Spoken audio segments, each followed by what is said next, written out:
Okay, so today we are going to be recording our between class maintenance program. Heidi will be assisting us today. The props that we will be using are just a Pilates or yoga mat with a foam roller and a TheraBand. The TheraBand should be light to medium resistance. Okay, so the first thing that we're going to do is our pelvic floor awareness exercises. For this, you will lie on your back in a comfortable position with the soles of the feet flat on the floor with a neutral spine position. So we're just going to warm up the core here. We're going to bring the awareness to your sit bones. And you are going to take a big inhale, and then on the exhale, you are going to squeeze your sit bones towards one another, gently tightening the glutes and the abdominals, and then you inhale, release.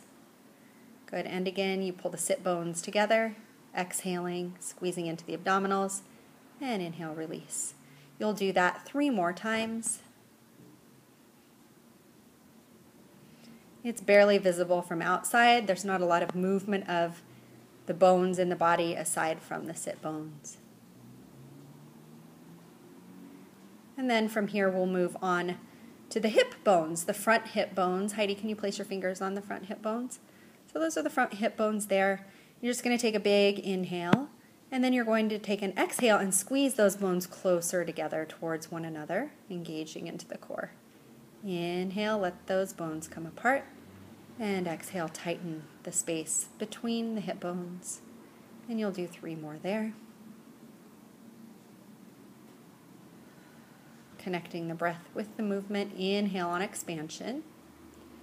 And exhale on contraction. Good.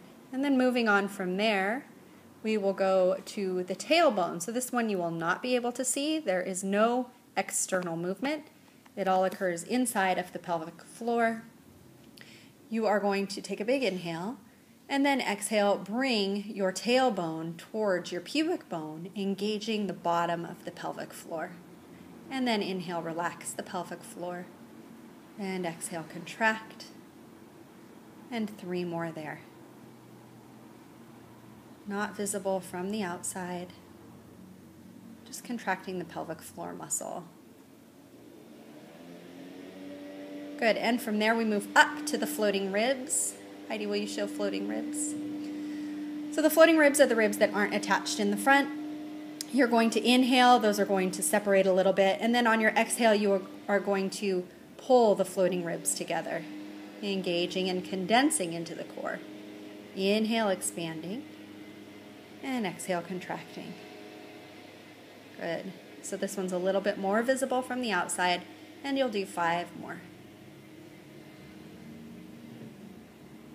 Try to keep the shoulders soft and the neck relaxed. And keep space between the jaw. Good. From there, we move on. We add a little bit of movement. On this one, we are going to pull the pubic bone towards the breastbone, flattening out the small of the back. So you take a big inhale, and on your exhale, you begin to pull the pubic bone towards the breastbone, flattening out the small of the back onto the mat, tilting the pelvis. Good. Inhale, release. Heidi, can you lift your hands overhead so we can see the low back? Good. And exhale. Engage. And inhale. Release all the way back to the neutral. Good. And exhale. Good. And inhale, you can place the hands back down by your sides. Good. You'll do about 2 more of those, and then we're going to go ahead and begin to roll up. So just following that movement up the spine, curling, and then lifting the spine 1 vertebrae at a time, making sure to keep those floating ribs connected, and big exhale, roll it down. To make this one a little more challenging, you can walk the feet in a little bit closer, so that they're just about underneath of the knees. Good. Exhale, curl, and lift. Keeping the neck soft, shoulders open. Big exhale, roll down. Good. And you'll do 3 more there.